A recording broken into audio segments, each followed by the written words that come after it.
Nah, Ya, oke deh dok. oke. Tempat dan Jadi waktu saya kasih ya ke teman-teman. Mudah-mudahan kita semua bisa nyimak. Suara dokter Alam pada jelas nggak teman-teman di sini? ya tes jelas nggak? Saya sih jelas dok. Oke, oke. Kalau Oke, satu satu bilang oke, berarti semuanya mudah-mudahan oke betul. lah. Oke deh dok. Oke, selamat sore rekan-rekan sekalian, member AFC. Sebenarnya kangen kalau ketemu langsung sebenarnya, tapi kondisi saat ini kita harus dukung pemerintah bahwa kita harus stay di rumah, karena kita akan lebih menolong kalau kita ada stay di rumah, kecuali memang yang diperlukan bertugas di lapangan. Oke, tanpa mengurangi kualitas pertemuan langsung, mudah-mudahan ilmu yang disampaikan ini bermanfaat buat kita semua, dan terutama nanti tolong disampaikan juga ke rekan-rekan yang belum sempat hadir atau yang belum pernah mendengarkan presentasi seperti ini. Hari ini kita akan bahas mengenai sel terapi dengan SOP 100 plus dan Utsukushi. Kembali lagi kita telah tegaskan bahwa sel terapi ini bukan kita menterapi diri kita dengan sel ya, tapi sel kita yang kita terapi. Sel kita yang kita terapi. Nah, dengan apa? Dengan nutrisi yang nanti kita akan gali lebih dalam. Oke, member-member FC, mari kita lanjutkan. Nah, ini sekilas tentang saya rasa sudah tahu lah ya.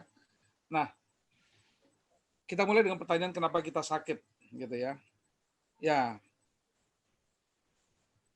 sakit ini sebenarnya nggak ada yang mau ya, nggak ada yang mau, pasti semua nggak suka ya kalau sakit. Tapi ada kalanya kita udah berupaya untuk menjaga kesehatan, tapi tetap kita juga jatuh sakit.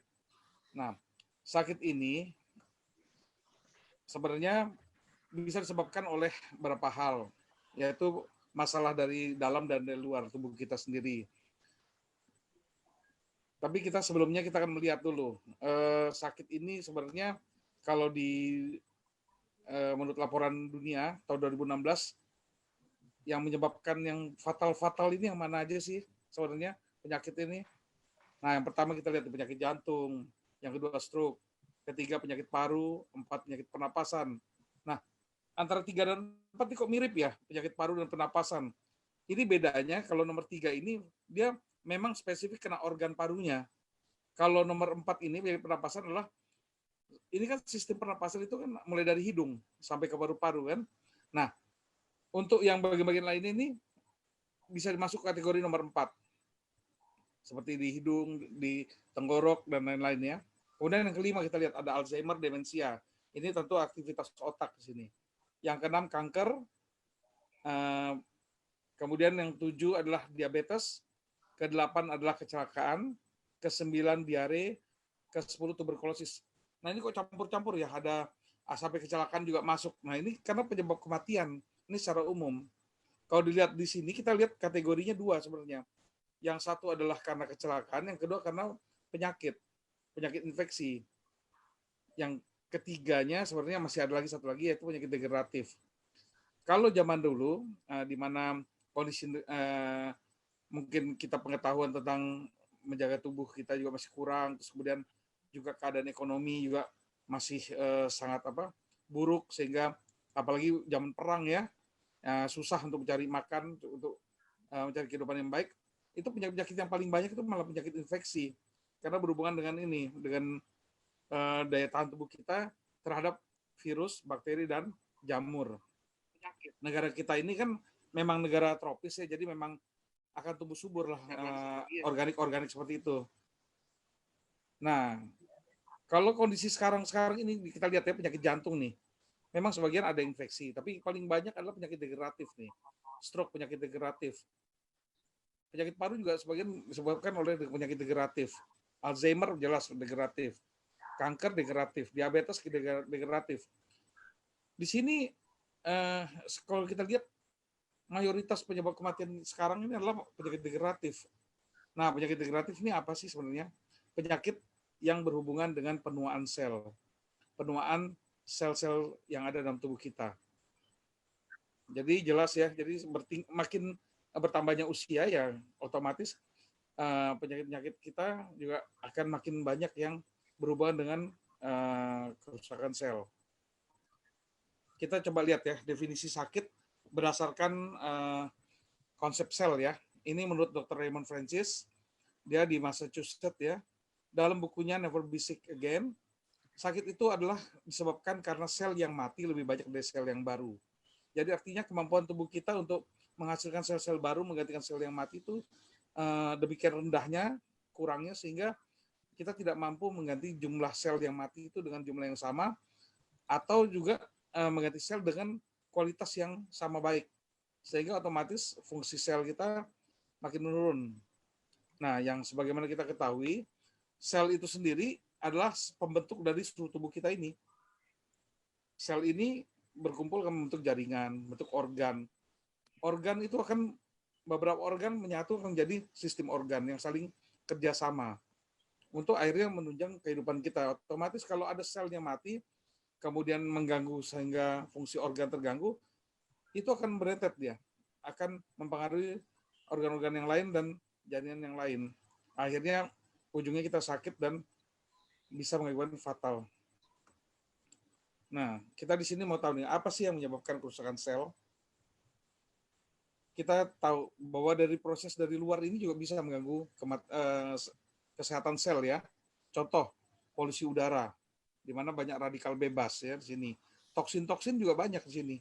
Makanan tidak sehat, minuman yang tidak sehat, pengawet-pengawet yang dalam makanan, pestisida ini bisa kita terkontaminasi baik langsung mungkin karena kebiasaan kita menggunakan pestisida untuk membunuh nyamuk, kecoa dan lain-lain yang di rumah kita itu dengan cara yang salah ya. Nah, kemudian kebiasaan-kebiasaan buruk juga radiasi. Pestisida juga bisa dari makanan yang kita dapat misalnya dari kita beli di pasar, kemudian cara mencucinya mungkin kurang bersih sehingga masih ada toksin yang menempel di situ dan akhirnya masuk ke dalam tubuh kita. Selain itu kita juga ada proses dari dalam, yaitu tadi yang saya bilang proses kita menua. Penuaan itu pasti ya. Jadi sel-sel kita nih makin menua seiring umur ya. Gitu. Nah ini yang perlu kita ketahui di sini bahwa tidak hanya diri kita yang punya usia, tapi sel juga punya usia. Dok. Ya.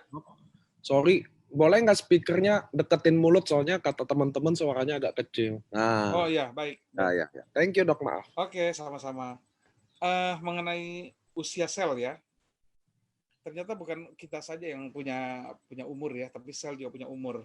Setiap hari itu sel tuh ada yang mati dan harus berganti yang baru. Nah, sel jantung ya contohnya. Sel jantung ini punya usia 25 tahun.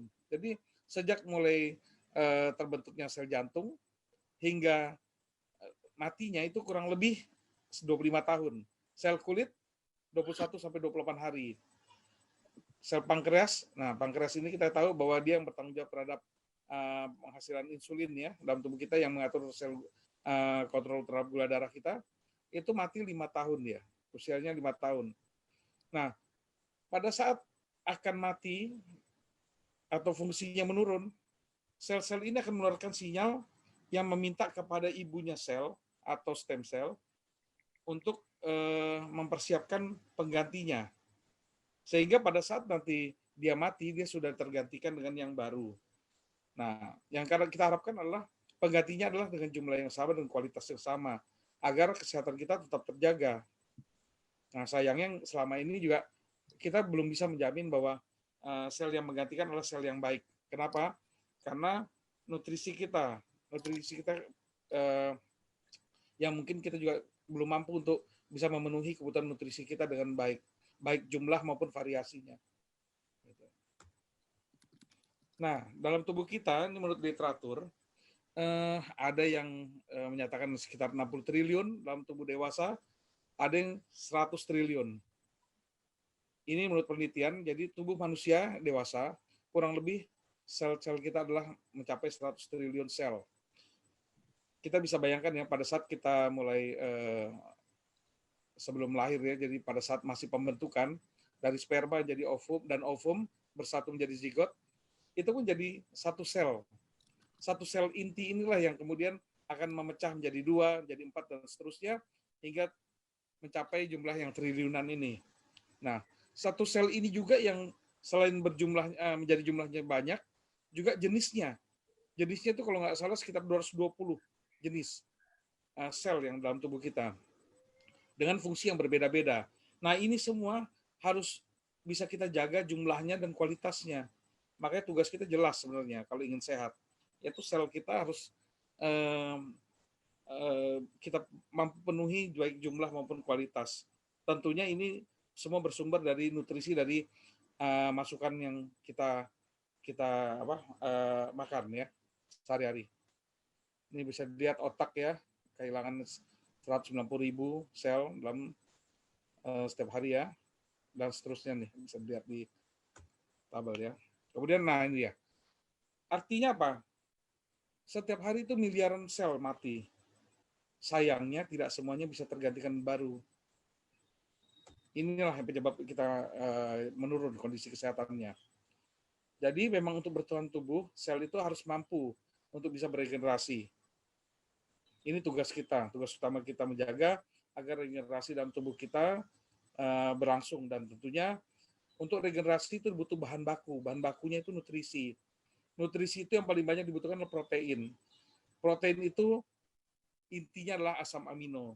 Nah, kalau dengar tahu SOP, salmon, ovari, peptide.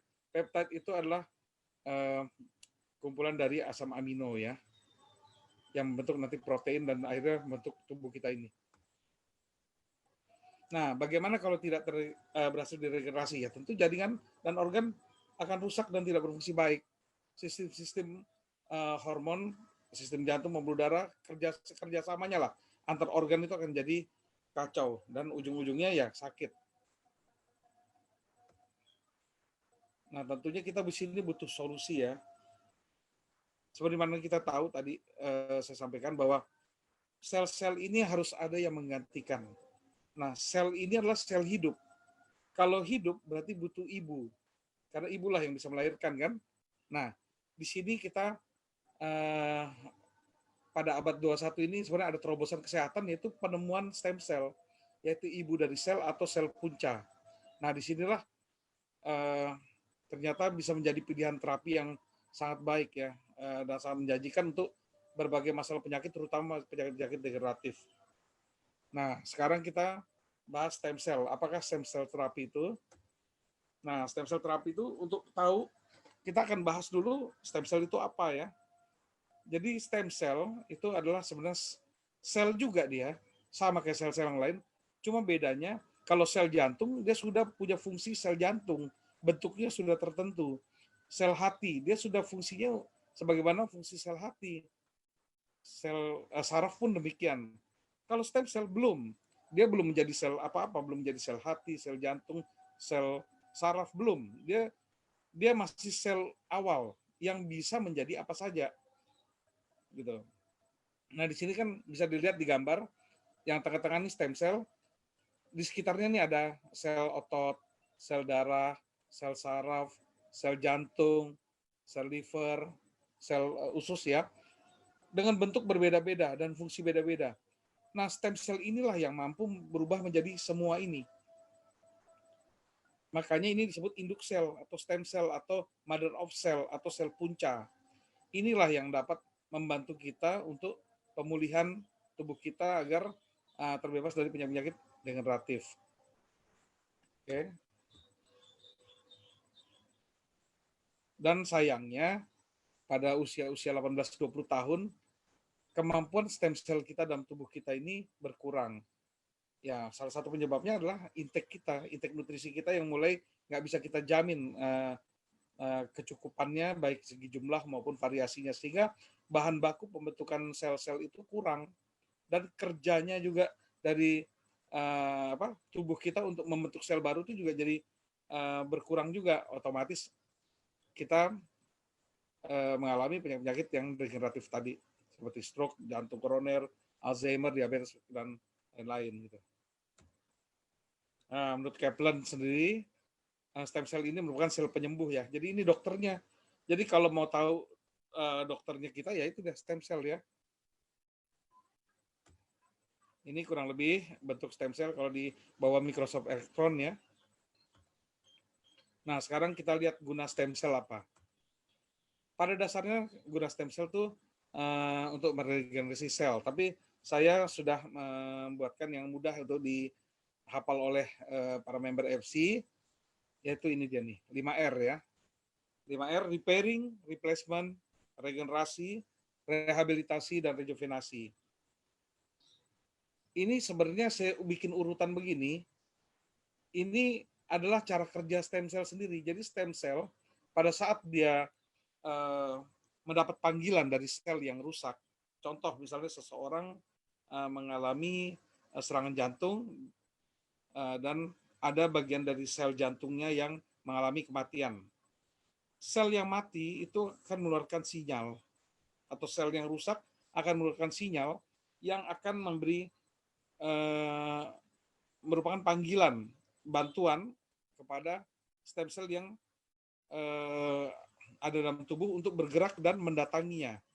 Jadi nanti sinyal itu ditangkap oleh satu agen di dalam tubuh kita yang kemudian mengajak stem cell untuk pergi ke tempat titik di mana permintaan bantuan itu dikeluarkan.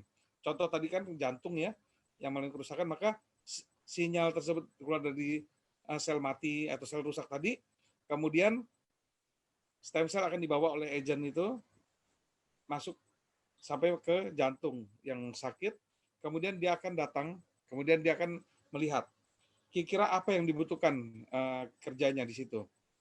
Kalau ternyata sel yang situ bukan mati tapi selnya rusak dan masih bisa diperbaiki, maka stem cell akan melakukan repairing, memperbaiki sel.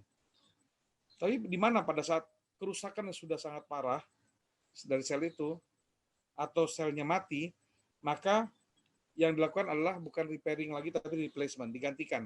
Caranya bagaimana? Stem cell akan mengcopy sel jantung yang sehat, kemudian setelah kopinya keluar, itu akan ditempatkan di tempat yang sel mati tadi. Bedanya dengan kopi kalau kita di dunia nyata kita ya, kita kalau ke mesin fotokopi kan, yang satu ori, yang satu ininya kan KW-nya ya. Kalau stem cell tidak bisa, dia keluarnya adalah ori juga. Jadi ori di kopi keluarnya ori. Nah itu luar biasanya. Jadi dilakukan replacement. Kemudian juga akan dilihat di situ, apakah susunan-susunan selnya masih teratur atau tidak. Yang tidak teratur akan dikembalikan susunannya, diatur kembali mengikuti template yang ada. Jadi manusia ini sama kayak bangunan. Manusia punya blueprint. Blueprintnya itu ada dalam DNA kita. Nah, itu yang stem cell akan baca bahwa oh susunan seharusnya demikian. Berarti kemudian dia akan mengembalikan susunan itu ke susunan yang aslinya. Yang keempat adalah rehabilitasi, di mana pada saat dia datang memenuhi panggilan, ternyata di situ kerusakannya bukan hanya satu sel, tapi hampir seluruh sel yang di situ ternyata sudah fungsinya sudah menurun atau sudah rusak. Maka dia akan melakukan rehabilitasi, yaitu bongkar besar-besaran, dia akan memperbaiki. Nah, ini yang butuh waktu di sini. Jadi kalau kasus-kasus yang organnya sudah banyak terganggu atau satu organ tapi sudah banyak sekali yang bermasalah, sudah luas lah masalahnya, tentunya butuh waktu yang agak lebih lama untuk memperbaiki itu semua. Di sini kita butuh kesabaran dari member-member, biarkanlah agar stem cell kita itu bisa melaksanakan tugasnya, dan memang tidak bisa cepat memang, karena proses ini semua proses ya. Sakit aja itu butuh proses. Sakit itu butuh proses. Sembuh juga butuh proses. Jangan sakitnya udah 15 tahun minta sehat dengan baru 1 box 2 box gitu ya. Nah, gitu. Nah, di sini kalau sudah yang pertama repairing, replacement, regenerasi, rehabilitasi, semua sudah terjadi dalam tubuh kita, tentunya harapan kita kan adalah semua organ kita, fungsi-fungsi kita sudah baik. Nah, di sini kita ada bonus di sini baru, yaitu rejuvenasi, di mana sel-sel yang menua itu akan diremajakan. Jadi saya juga sebenarnya setuju dengan klaim bahwa dari produk AFC ini bukan hanya anti aging, tapi reverse aging. Jadi sel-sel yang sudah menua pun diremajakan kembali. gitu. Itu luar biasanya. Oke. Nah, ini sedikit aja, saya akan singkat aja di sini, bahwa sekedar tahu aja bahwa stem cell yang saat ini ada di di dunia kedokteran adalah hanya dilaksanakan di rumah sakit, dan di Indonesia ini hanya 11 rumah sakit yang dapat izin untuk melaksanakan pelayanan stem cell. Sedangkan asal stem cell sendiri yang pertama tuh bisa dari sel embrio, tapi ini nggak mungkin kita lakukan di Indonesia karena ini ilegal. Satu, bertentangan dengan kemanusiaan, karena dengan kita mengambil stem cell dari embrio maka janin tidak akan berkembang, dan artinya kehidupan tidak berlanjut di sini. Yang kedua, dari sisi agama juga dilarang juga. Yang kedua, bisa kita ambil dari stem cell tadi pusat. Ini kalau mungkin kita bicara 10 tahun yang lalu sangat-sangat jarang ya, cuma kebanyakan orang mungkin masih harus keluar negeri ini untuk bisa melaksanakan stem cell tadi pusat ini.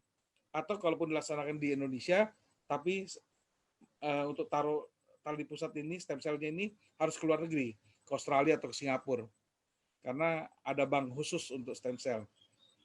Diambil dari tali pusat bayi. Yang ketiga ini adalah stem cell sumsum tulang. Nah, ini yang paling banyak dilakukan ini. Dan ini yang dianggap paling mudah saat ini. Yaitu mengambil dari tulang panggul dari pasien, di mana nanti akan dibor, sumsum tulangnya diambil, kemudian sumsum tulang itu akan dimasukkan ke dalam alat sentrifuge untuk dipisahkan antara stem cell dengan dengan material lain yang tidak digunakan. Selanjutnya nanti akan disuntikan ke dalam tubuh untuk kemudian nanti mendapatkan manfaat dari stem cell itu sendiri. Tentunya ini akan dilakukan untuk penyakit yang lebih ringan ya. Kalau yang lebih berat biasanya harus dibiarkan dahulu ya. Butuh waktu dan butuh biaya yang lebih. Nah, ini kurang lebih gambaran kalau kita secara medis ya, mau mendapatkan terapi stem cell ya harus begini. Ini panggulnya, kemudian dilakukan pengambilan sumsum, berarti dibor ya. Nah, ini sumsumnya disedot, kemudian dimasukkan ke dalam alat pemisah. Nah, ini yang material sudah tidak dipakai, yang ini yang sudah ada stem cell-nya, dan stem cell-nya disuntikan kembali ke dalam tubuh. Dan diharapkan dalam berapa hari, berapa minggu mulai berkembang yang satu sel menjadi dua dari jadi 4 dan seterusnya, memperbaiki sendi-sendi atau bagian tubuh yang ingin diperbaiki. Oke, kita mungkin lihat sebentar ini ya tentang videonya ya. Video pengambilan stem cell yang dilaksanakan di dunia medis saat ini.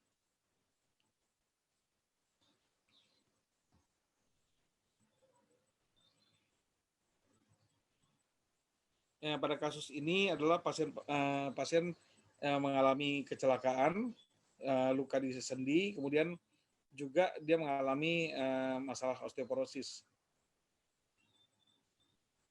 Ini adalah tahap persiapan untuk terapi stem cell.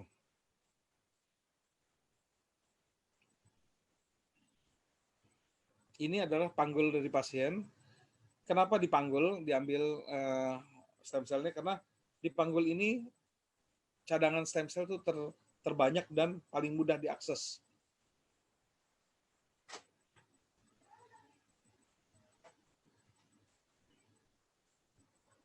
Nah, ini adalah saat ini tindakan anestesi atau penyuntikan anestesi agar proses pengeboran nanti tidak sakit ya.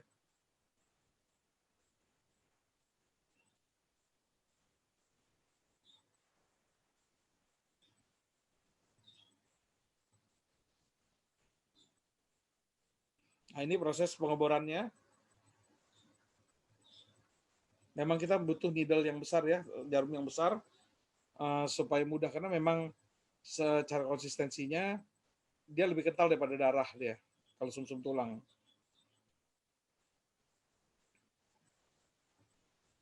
Nah, ini pengambilannya, kita lihat sendiri bahwa memang lebih kental ya. Warnanya juga lebih gelap dibandingkan darah.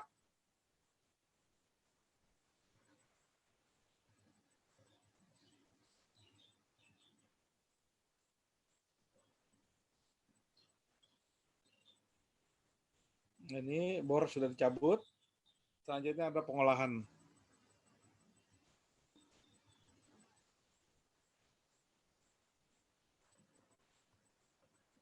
Nah, ini dimasukkan ke dalam alat centrifuge, namanya Magellan device. Tujuannya adalah untuk memisahkan antara material yang bukan stem cell dengan yang stem cell, yang mengandung stem cell.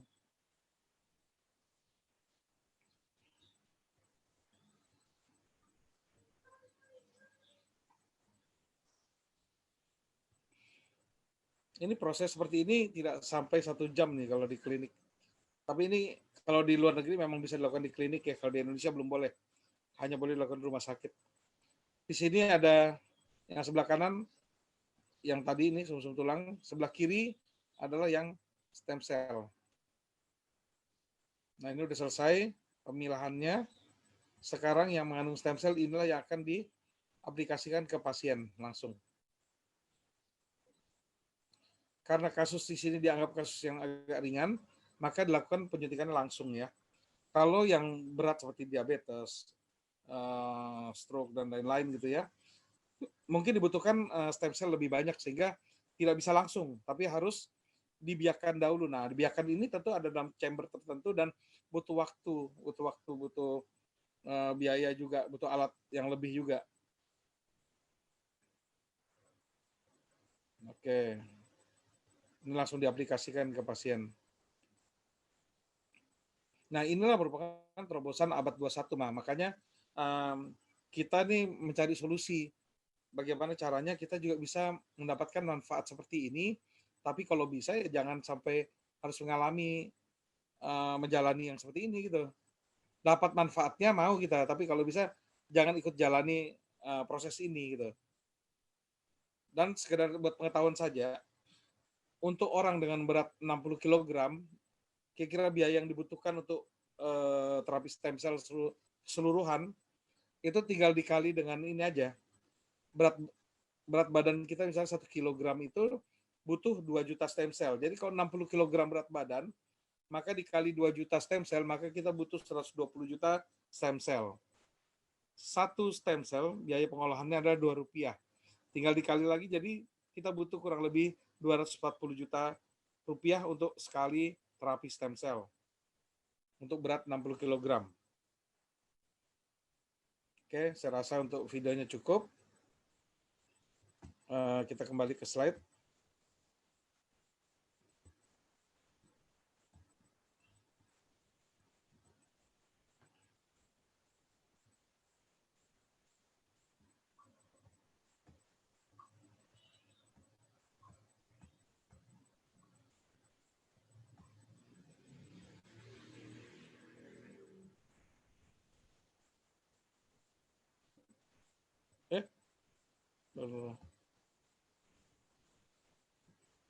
Maaf.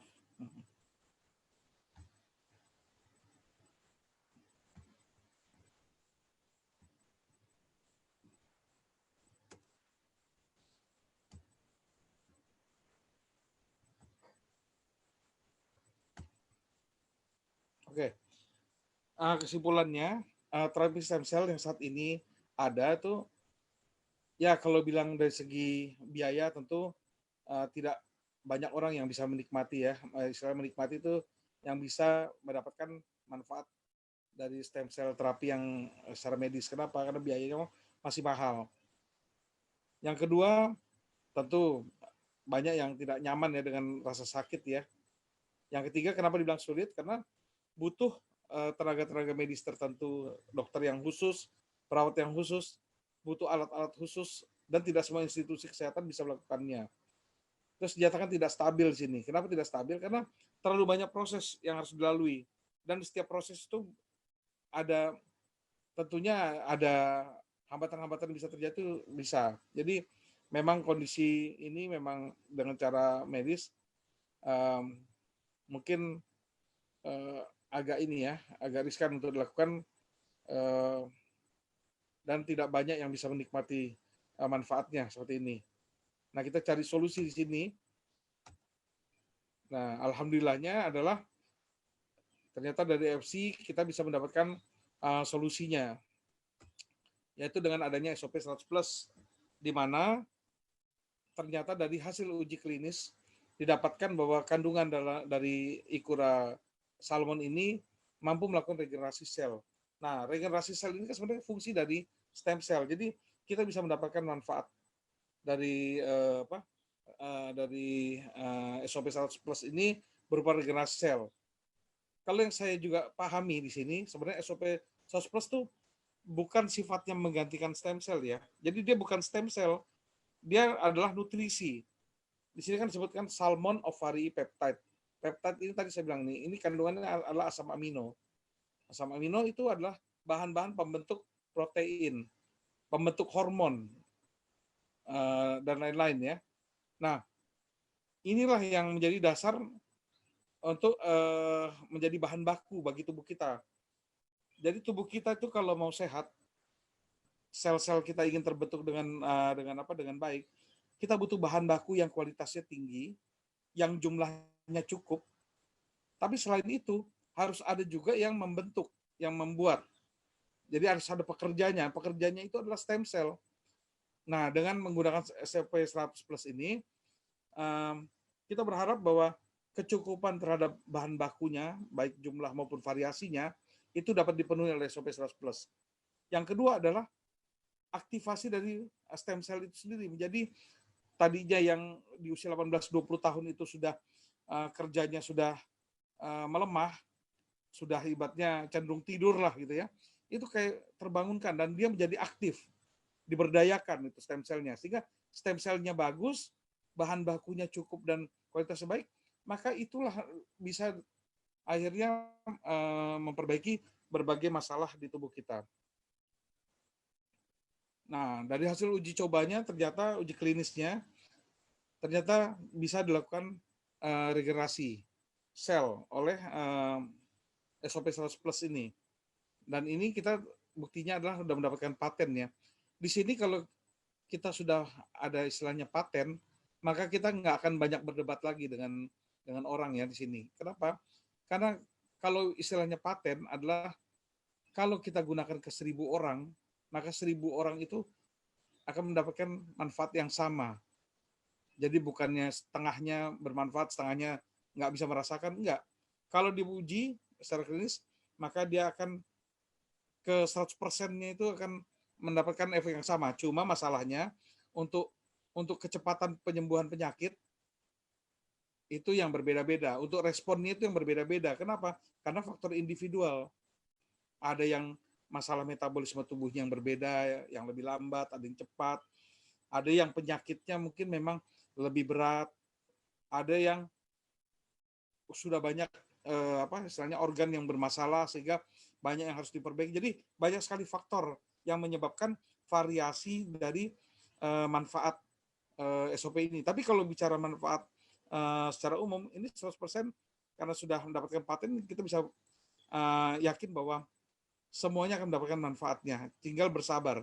Karena tadi seperti saya sampaikan, sakit itu nggak semena-mena tiba-tiba muncul sakit ya. Untuk muncul diabetes itu butuh waktu berapa tahun tuh persiapan untuk menjadi sakit. Nah, untuk jadi sehat, kita juga butuh perbaikannya gitu, tidak cepat juga, tidak bisa instan. Karena kita bukan mengganti onderdil mobil di sini. Tinggal copot, ganti baru, pasang, langsung go gitu. Nggak bisa. Kita harus semua faktor, kayak stroke. Stroke itu memang dikategorikan sebagai penyakit, tapi sebenarnya stroke itu kan adalah kumpulan dari berbagai penyakit yang lain seperti hipertensi, ada kolesterol, ada lain-lain, sehingga berkumpul efeknya menimbulkan stroke gitu. Jadi banyak faktor yang harus dibereskan dalam tubuh kita. Yang kedua, selain kita harus ada kecukupan gizi dan aktivitas dari stem cell, semua itu kan harus didistribusi. Yang distribusi dalam tubuh kita itu adalah darah. Nah, makanya otomatis darah kita juga harus bagus. Nah, di sini saya bersyukur nih kenapa? Karena ternyata hasil uji klinis kita ternyata bisa improve blood circulation. Jadi peredaran kita jadi bagus, jadi lancar. Dan memang kita harus memastikan dalam hal ini bahwa darah itu bisa mencapai semua bagian tubuh sampai yang terjauh dari bagian tubuh. itu harus bisa menyampaikan nutrisi, oksigen, dan lain-lain. Dan kita tahu, selain fungsi darah itu sebagai penghantar untuk mendistribusikan bahan makanan dan oksigen, dia juga harus mengambil hasil metabolisme tubuh yang ibaratnya sudah menjadi racun atau buangan itu, dia harus bisa ambil dan bawa ke tempat pembuangan. Salah satunya adalah ginjal. Berarti dia harus bisa bawa racun-racun itu ke ginjal untuk dibuang melalui urin. Nah, makanya penting sekali di sini kombinasi antara bisa regenerasi sel dan kemudian juga meningkatkan sirkulasi peredaran darah. Yang ketiga ini sifatnya ke arah bonus tadi yang saya bilang rejuvenasi, maka ini juga bonus manfaat dari SOP 100 Plus yaitu ke arah looks-nya kita, penampilan kita. Orang juga akan melihat karena cerminan tubuh kita yang ada di luar ini adalah sebenarnya cerminan dari yang di dalam. Kalau di dalamnya sudah bagus, maka di luarnya akan tampil bagus. Nggak usah banyak omong, orang akan melihat atau akan bertanya sendiri, kok bisa tampilannya jadi cerah, kok lebih tampilannya jadi segar, dan lain-lain. Itu orang akan bertanya sendiri. Dan di sini orang akan melihat bahwa, oh ternyata kita secara umum kesehatan kita menjadi lebih baik gitu. Ya, jadi kalau mau bicara nyaman sebenarnya ya ini yang paling nyaman, tinggal buka sasetnya, tinggal buka mulutnya, masukkan aja itu paling enak lah udah. Ya. Oke, ini tentang apa? Tentang SOP 100 Plus produk kita. Yang kedua ini sebenarnya saya ingin bahas sebentar saja kalau ini ya, tapi saya akan stressing saja di dua hal nanti. Salmon DNA terapi ini bahan bakunya adalah dari sperma ikan salmon jenis Ornithorhynchus keta salmon ya. Dan kita tahu saat ini kondisi di Indonesia ini dan boleh bilang dunia ya, terjadi pandemi virus corona ya. Nah, selain itu tadi kita udah bahas juga di depan, penyebab kematian itu salah satunya adalah kanker. Jadi sebenarnya masalah kanker, masalah virus ini ya masih terus menjadi momok ya di dunia kedokteran, di masyarakat umum juga ya. Nah, kita di sini punya solusi dengan salmonella terapi ini. Ternyata di sini bahan bakunya yaitu tadi yang saya bilang sperma dari ikan salmon ini atau sebut juga salmon mild DNA ini itu ternyata mengandung banyak probiotik juga. Dan ternyata saya lihat di literatur probiotik itu merupakan pengaktifasi dari tentara perlawanan untuk melawan virus dan kanker. Di mana dia diaktifasi di saluran pencernaan kita. Jadi sebenarnya pencernaan tubuh kita itu punya andil terhadap daya tahan tubuh kita. Jadi memang benar dibilang Anda adalah apa yang Anda makan. Dan di sini adalah kita harus makan juga sesuatu yang baik. Kenapa? Karena di pencernaan inilah ternyata terjadi proses membangun imunitas kita. Nah, produk kita yang kedua ini itu namanya Utsukushi. Itu ternyata dia mengandung probiotik yang luar biasa ya, punya Lactobacillus casei itu dengan jumlah yang luar biasa banyak, itu sampai 1 triliun kalau nggak salah itu kurang lebih sebanding dengan hampir 1.000 botol ini ya, Yakult ya. Nah, Yakult kita tahu sendiri kan dia kan mengandung probiotik ya, bakteri baik. Ini kita bisa dengan menggantikan dengan cuma 1 saset saja bisa sebanding dengan 1.000 Yakult ya. Luar biasa. Nah, yang saya mau fokus di sini adalah apa sih yang diaktifasi oleh probiotik? Ternyata yang diaktifasi oleh probiotik dalam pencernaan kita adalah NK cell, natural killer cell. Natural killer cell itu adalah sebenarnya tentara atau special force ya di tubuh kita yang dia menangani cuma 2. Satu adalah membunuh sel-sel yang cancer, yang kedua adalah membunuh sel-sel yang sudah terinfeksi oleh virus. Ini kita bicara virus secara umum ya. Artinya apa? Daya tahan tubuh kita tuh ditingkatkan di sini. Dan memang saat ini himbauan pemerintah dan himbauan dari medis adalah untuk menghindari atau mencegah terpapar corona, satu, kita harus stay di rumah. Tapi kan kita nggak mungkin juga selalu ada di rumah. Kadang-kadang kita terpaksa keluar. Nah, bagaimana kalau kita keluar? Tentu kita sudah melakukan upaya-upaya menjaga jarak, sering cuci tangan, dan lain-lain. Tapi kita juga harus membangun kekuatan dari dalam tubuh kita, yaitu apa? Imunitas kita. Nah, otomatis apa? Ya kita tingkatkanlah, kalau menurut saya NK cell kita, natural killer cell kita harus dalam keadaan siap dalam tubuh, jumlahnya cukup, dan dia berpatroli secara rutin dalam tubuh. Jadi gini, kalau yang pertama tadi kita bicara stem cell, yang kedua kita bicara NK cell. NK cell ini dia akan berpatroli di dalam darah. Dia akan berputar-putar terus. Sampai apa? Sampai ketemu dua hal itu, yaitu kanker atau sel yang kena virus. Dia akan bisa mengenali sel yang sudah rusak oleh virus atau yang mengandung kanker, dia bisa kenali itu dengan ada pembedanya, yaitu biasanya sel yang sudah terinfeksi virus atau sel kanker itu dia sudah kehilangan ada satu komponen, yaitu MHC1. Nah, itu kalau sudah tidak ada itunya, itu berarti musuhnya dia. Nah, dia akan langsung mengeluarkan semacam enzim untuk menghancurkan dinding dan kemudian menyerang sel tersebut untuk dirusak. Ya, itulah manfaat dari natural killer cell. Nah, bagaimana NK cell kita supaya bisa maksimal dalam tubuh kita? Ya tentu kita harus jaga pencernaan kita dengan baik. Ya dengan cara apa? Kebersihan dari saluran cerna kita juga harus kita jaga. Nah, ternyata dari Utsukushi ini atau Salmon Martena ini, bahan bakunya, itu bisa membersihkan kolon kita.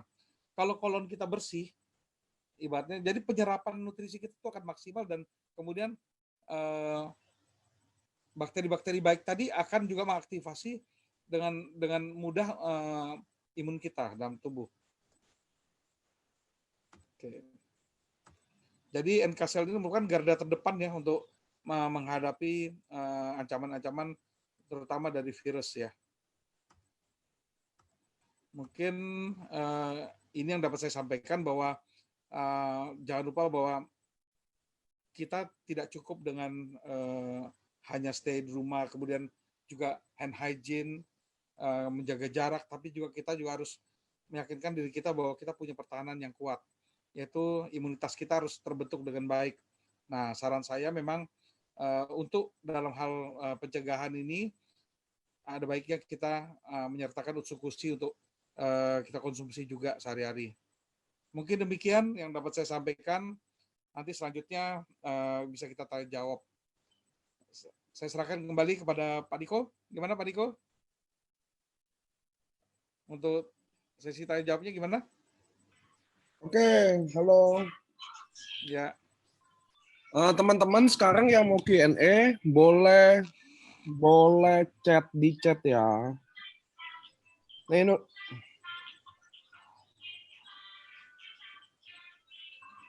dokter ke chat, Dok. Saya ke chat ya. Ya.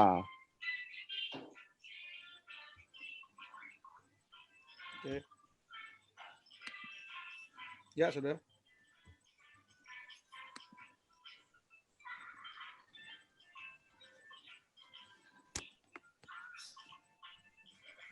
Oh, ini dari mana saya jawab nih, banyak nih. Dari yang paling atas aja, Dok, yang dokter bisa scroll. Soalnya tadi saya udah bilang mereka waktu tanya jawab aja baru nanya. Iya. Tapi bisa dijawab dengan voice nggak? Iya, justru dokter jawabnya pakai voice. Oh, oke. Sip. Oke. Nah, sebentar ya. Sebentar.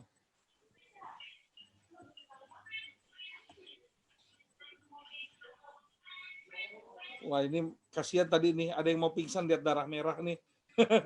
Sebentar, maaf. Pertanyaan saya. Oh, nih ada pertanyaan. Ditulis ovari dari Pak Hari Susanto nih. Ditulis ovarii, di dus tulisannya ovarii, tapi di brosur tertulis plasenta. Nah, ini yang sering ditanya oleh calon customer. Karena ikan tidak punya plasenta, mohon penjelasannya. Baik, Pak Hari.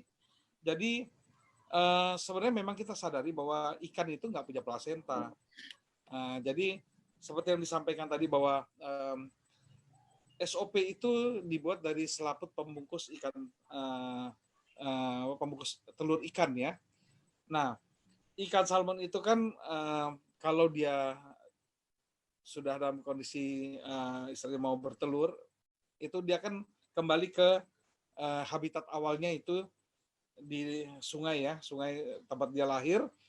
Nah, kemudian di situ dia tidak melahirkan seperti umumnya ikan, mengeluarkan telurnya, tidak. Kemudian telur itu menetas, tidak. Tapi dia akan mati di situ. Kemudian tubuhnya akan mengalami lisis, itu terurai. Nah, tubuhnya itu kan terdiri dari protein-protein dan banyak inilah istilahnya mineral dan proteinnya. Itu akan terserap masuk ke pembungkus telurnya itu. Nah, itulah yang akan menjadi bahan menyampaikan makanan ke dalam anak-anak ikan yang masih dalam telur itu. Jadi fungsi dari selaputnya itu seperti plasenta dalam manusia. Makanya disebutkan marine placenta. Ya, walaupun sebenarnya bukan plasenta gitu. Jadi ini adalah mengambil dari ini aja, mengambil dari perannya seperti plasenta. Mungkin itu jawabannya ya. Terus kemudian dokter, untuk penyakit hernia bisa nggak diminum? Nah gini, hernia itu biasanya berhubungan dengan terbukanya dinding, contohnya dinding usus ya. Ada yang terbuka, harusnya menutup sempurna, dia ternyata terbuka sehingga ada bagian tubuh, contohnya usus, yang masuk ke dalam lubang itu dan kemudian menonjol bisa di paha, bisa juga kalau laki-laki itu di skrotumnya atau di ya skrotum. Kemudian kalau untuk yang wanita bisa di labiumnya, labium major minornya vagina gitu ya. Nah, di sini umumnya kita melakukan koreksi secara operatif kalau hernia. Tapi hernia itu biasanya baru dilakukan tindakan operatif kalau sudah mengalami gangguan sampai seperti terjepit. Karena kalau terjepit, selnya bisa mati, kemudian menjadi racun nanti bagi tubuh kita, menjadi bisa menyebabkan kematian juga karena kita kena racun, gitu ya. Kemudian kalau anak dari kecil pankreasnya sudah rusak, apakah minum SOP akan ketolong? Jadi begini, kalau bicara ketolong pankreasnya, jadi kita sebenarnya nggak bisa menentukan secara pasti bahwa pasti akan kalau bicara sembuh ya. Tapi kalau tertolong dalam hal menjadi lebih baik, iya. Karena apa? Karena ada patennya. Patennya tadi dinyatakan bahwa bisa meregenerasi sel. Maka kalau dibilang pankreasnya sudah rusak tapi masih ada sel-sel yang sehat di situ, itu bisa menjadi contoh untuk dikopi oleh stem cell untuk diperbaiki. Mengenai apakah akan kembali berapa persennya, saya tidak bisa menyampaikan seperti itu karena memang itu tubuh yang paling tahu kondisi seperti itu. Tapi ingat bahwa dalam tubuh itu kan tidak hanya sel pankreas, banyak, semua tubuh kita kan mengandung sel kan, jadi tentunya bahkan bermanfaat juga bagi sel-sel yang lain. Jadi tetap bermanfaat menurut saya. Oke, pertanyaan selanjutnya sebentar. Saya masih scroll.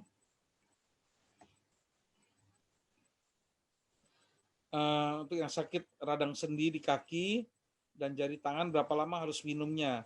Berapa banyak per hari bisa sembuh? Karena sudah 5 bulan minum, masih belum berkurang. Nah, baik, ini dari Ibu Fatima Arsyad ya. Jadi kembali lagi, ini adalah bukan obat ya, SOP 100 plus itu bukan obat, termasuk juga eksekusi. Tapi di sini kita berupaya mengembalikan fungsi tubuh kita, memulihkan tubuh kita tapi dari dalam. Jadi otomatis dia akan berproses. Mengenai berapa lamanya itu kita tidak bisa tentukan. Karena bisa saja sebenarnya ada masalah-masalah lain yang kesehatan yang lain yang sebenarnya kita tidak tahu, tapi sebenarnya sudah terjadi dan ternyata itu yang dianggap paling urgent oleh tubuh untuk diperbaiki lebih dahulu. Umumnya memang kita sarankan memang setidaknya 6 bulan untuk konsumsi ya, rutin. baru mendapatkan manfaat. Walaupun ternyata banyak juga yang baru hitungan berapa minggu, berapa hari, sudah terasa gitu ya. Itu memang bervariasi sekali. Karena masing-masing orang berbeda dari segi metabolismenya, kemudian berbeda dari segi berat ringan penyakitnya, maupun jumlah penyakitnya, banyaknya, dan lain-lain. Oke, jadi kalau saya sarankan tetap konsumsi. Di sini tidak disebutkan dosisnya berapa, karena memang sebenarnya ini bukan obat ya, sebenarnya dosis itu adalah berdasarkan pengalaman ya, pengalaman.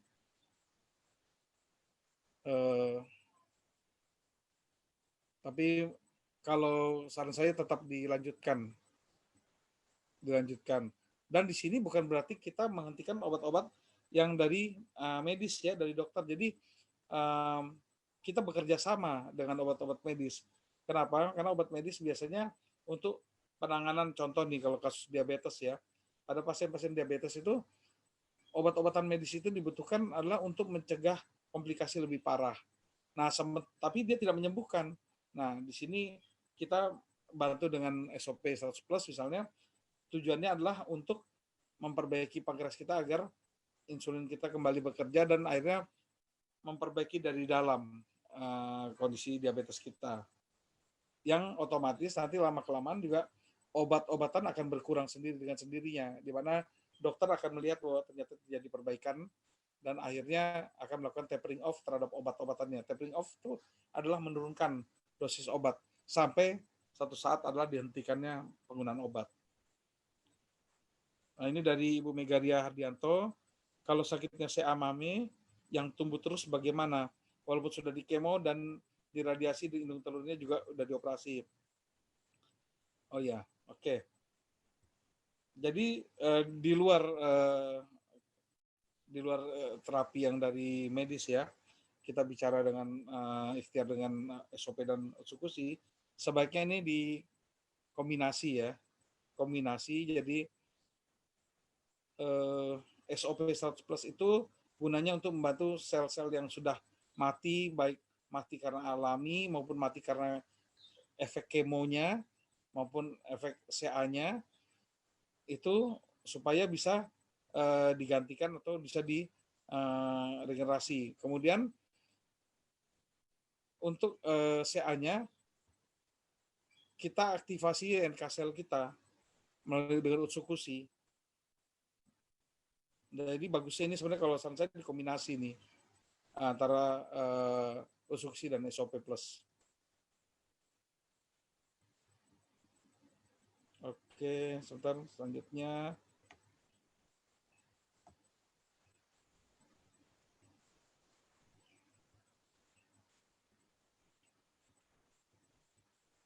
Oh ya, mau nanya apakah uji klinis SOP dan utsukushi sudah masuk aplikasi NIMS yang katanya guna aplikasi tersebut sebagai kamus dokter. Oh ya, saya terus terang belum melihat di dalam NIMS ya.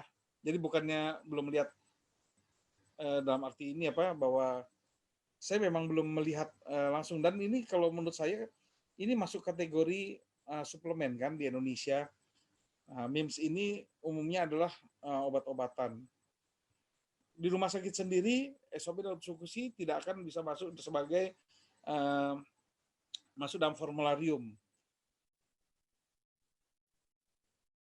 Tidak masuk dalam formularium kecuali memang ada rapat dari Komite Medik dan mereka menyarankan atau merekomendasikan SOP dan utsukushi sebagai bagian dari suplemen yang bisa diresepkan di dalam obat-obatan. Tapi kalau dalam MIMS saya belum mengecek di sini.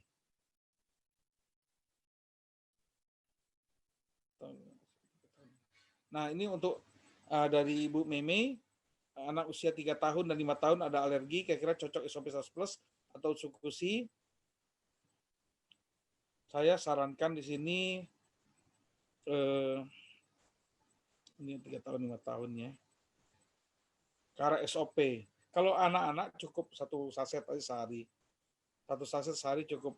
Jadi anak-anak tuh kita kategorikan di bawah 12 tahun.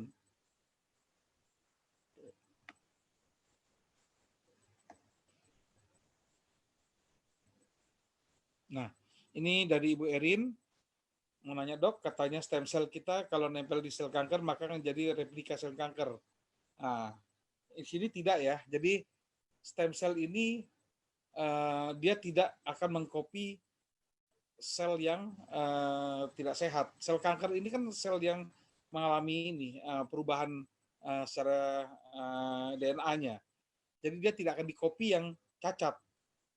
Ini sel cacat ini, sel kanker ini. Jadi stem cell tidak akan mengcopy sel cacat. Dia hanya mengcopy yang sel-sel yang sehat dan memang ada kebutuhan di copy. Jadi dia tidak akan mengcopy sembarang juga. Kalau memang semua kalau selnya jumlahnya sudah cukup dan memang tidak ada yang perlu diperbaiki, dia tidak akan mengcopy dia.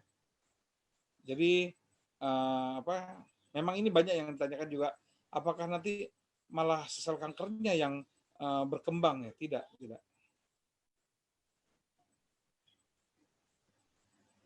Oke. Untuk usia 12 anak usia 12 susah BAB. Oh, saran saya karena Utsukushi nih konsumsinya. Ya, nanti yang susah BAB ya. Sebenarnya kita juga perlu tahu susah BAB ini asalnya dari mana. Kalau memang masalah sel-sel yang mengatur ininya sensitivitas atau saraf-sarafnya dari usus itu sehingga untuk merespon bahwa sudah teregang dan sehingga harus BAB dan lain-lain, tentu SOP di sini. Tapi kalau secara umum kita bicara pembersihan untuk kolon, maka BAB masalah BAB ini bagus pakai Utsukushi. Kalau regenerasi sel ini dari Pak Akbar, regenerasi sel ginjal karena gagal ginjal bisa nggak, Dok? Ini bisa. Sudah banyak dilakukan. Sudah banyak dibuktikan oleh member-member FC.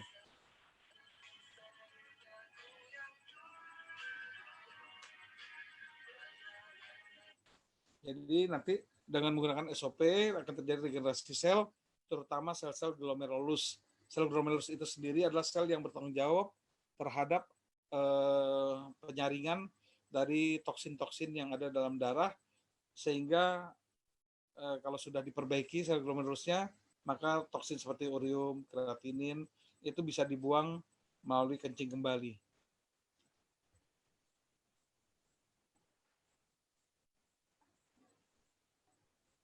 Ini dari Riri Salim ya. Mau nanya, SOP bisa nggak untuk kesembuhan autoimun dan flukoma ya?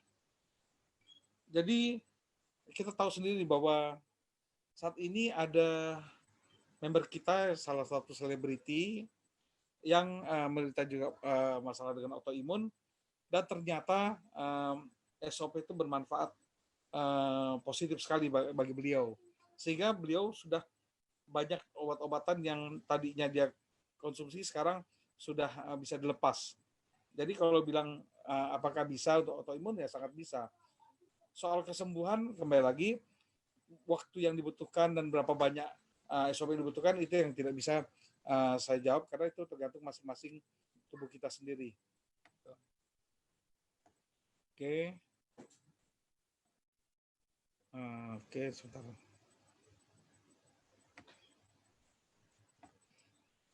Kakak habis operasi katarak, ini dari Ibu Mufaroha.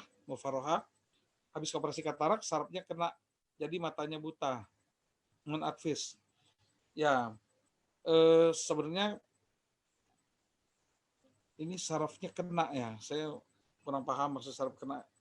Apakah operasi katarak ini, operasi katarak tuh seharusnya tidak sampai ke ini ya, sampai menyentuh persarafan di belakang ya. Tapi kalau akibat dampaknya itu saya nggak tahu ini bagaimana. Tetap kalau saraf ini kita bisa upayakan dengan SOP. Tapi di sini karena kita tidak tahu tingkat beratnya seperti apa, maka untuk dinyatakan apakah bisa menyembuhkan, saya tidak bisa jawab di sini. Tapi alangkah baiknya gunakan SOP 100+, ikhtiar di sini. Mudah-mudahan kalau memang saraf-sarafnya selnya masih banyak yang sehat, dia bisa dikembalikan fungsinya. Vitiligo, ini ada dari Pak Andi ya. Andi, bagaimana tentang vitiligo? Vitiligo itu yang penyakit yang orang lihat tuh belang ya. Jadi ada yang putih, ada yang warna warna kulitnya yang normal dan ada yang putih gitu. Ini pada kasus-kasus tertentu juga ternyata vitiligo bisa ya. Sudah ada yang bisa. Jadi kulit yang putih itu menjadi menyerupai ke warna kulit normal. Jadi pakai SOP bisa nih, mudah-mudahan ya. Dok, kalau konsumsi utsukushi jadi gatal-gatal, kenapa bisa begitu? Setelah 2 minggu konsumsi, ya tubuh kita ini kan sebenarnya kan baik dari makanan maupun mungkin dari obat-obatan yang pernah kita makan itu kan ada kemungkinan tidak semua zat itu bisa dikeluarkan oleh tubuh, dibuang, sehingga ada yang tersimpan dalam tubuh dan uh, itulah yang mungkin menjadi seperti apa ya, toksin dalam tubuh gitu ya. Nah, penggunaan seperti Otsukushi, SOP itu kadang-kadang untuk bekerja itu dia tidak langsung bekerja ke manfaatnya, tapi dia akan membersihkan dulu, membersihkan tubuh kita dari masalah-masalah seperti tadi yang toksin tadi. Sehingga ini proses biasa orang sebut juga detoksifikasi, atau juga bisa juga disebut, kalau sama saya sebut body adjustment, penyesuaian tubuh gitu ya. Jadi gatal-gatal ini memang bisa saja terjadi, merupakan bagian dari proses pengeluaran dari toksin-toksin tadi. Nah, umumnya ini tidak berlangsung lama ya. Tapi memang pada sebagian kecil orang ada yang agak panjang waktunya. Contoh misalnya gatal-gatal. Ya, kalau pada saat gatal-gatal ini kita tidak menghentikan penggunaan utsukusinya, tapi kita bisa mengkonsumsi obat anti gatalnya atau antihistaminnya. Jadi tidak apa-apa menggunakan obat medis jika memang sudah dirasakan perlu. Kalau memang bisa ditahan, memang kita tahan. Tapi kalau tidak bisa tertahankan, kita minum nggak apa-apa. Tapi tanpa menghentikan utsukusinya. Kalau memang dosis utsukusinya agak banyak, misalnya tadinya 2x2 atau 2x1, bisa diturunkan dulu. Tapi jangan dihentikan, tetap konsumsi dan banyak juga minum air. Apakah dari Ibu Chandra, apakah leukemia bisa sembuh? Kembali lagi, kalau pertanyaannya adalah bisa sembuh, bisa iya, bisa tidak, karena kita tidak tahu nih kondisi tubuh kita bagaimana. Tapi kalau bisa menjadi upaya kita untuk menjadi proses penyembuhan, bisa. SOP ini kan dia akan bekerja untuk membuat tubuh kita menjadi optimal. Optimal itu artinya apa? Kalau ada komponen yang berlebih, dia akan diturunkan. Kalau ada yang kurang, akan dinaikkan sehingga menjadi sesuai dengan standar tubuh kita. Jadi kalau bicara sebagai ikhtiar itu bisa. Dan memang sudah banyak mengalami manfaat di sini ya. Manfaat-manfaatnya ya. Tapi kalau memang dibilang sembuh itu harus terbukti secara medis, kata-kata sembuh, karena ada orang yang baru merasa enak sudah menyatakan bahwa sembuh gitu. Nah, yang bagus itu kan bukan cuma subjektif tapi ada objektifnya gitu.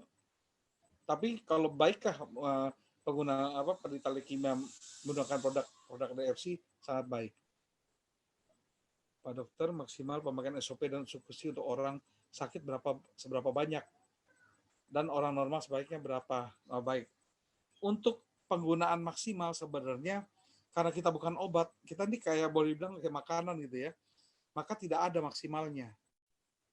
Tidak ada maksimalnya karena tidak berbahaya. Tidak berbahaya gitu. Nah, jadi boleh saja kalau bisa sanggup sampai 4 saset, sampai 6 saset, silahkan sehari.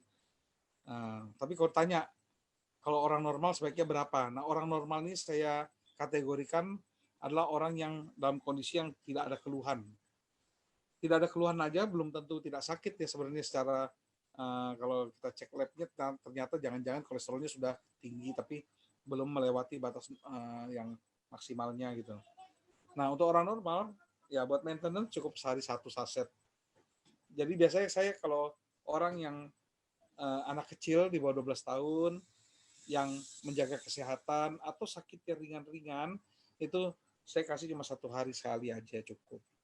Tapi kalau yang menengah saya bisa kasih 2 kali 1, yang berat bisa 2 kali 2, yang lebih berat lagi bisa sampai 3 kali 2 atau 3 kali 3 bisa juga gitu. Jadi itulah seni dalam pengobatan itu adalah kita akan melihat kondisi orang gitu. Lihat kondisi orang pasnya kira-kira berapa. Kadang-kadang juga kita menggunakan dosis minimal dulu, efeknya begitu dia merasakan sudah ada respon tapi masih kurang, nah itu bisa ditambahkan. Bisa juga dari dosis terendah baru dinaikkan.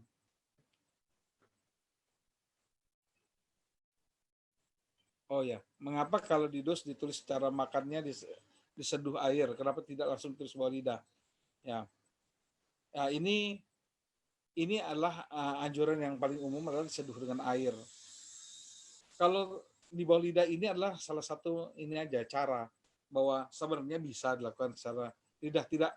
Jadi sebenarnya ini tidak satu yang prinsip, tapi kita kan sampaikan di pertemuan-pertemuan kita bahwa kalau yang contoh ya pasien yang gagal ginjal yang dimana air itu tidak boleh banyak dia minum, dia ditakar airnya, maka solusinya adalah dia bisa gunakan di bawah lidah sehingga tidak perlu banyak air yang diminum.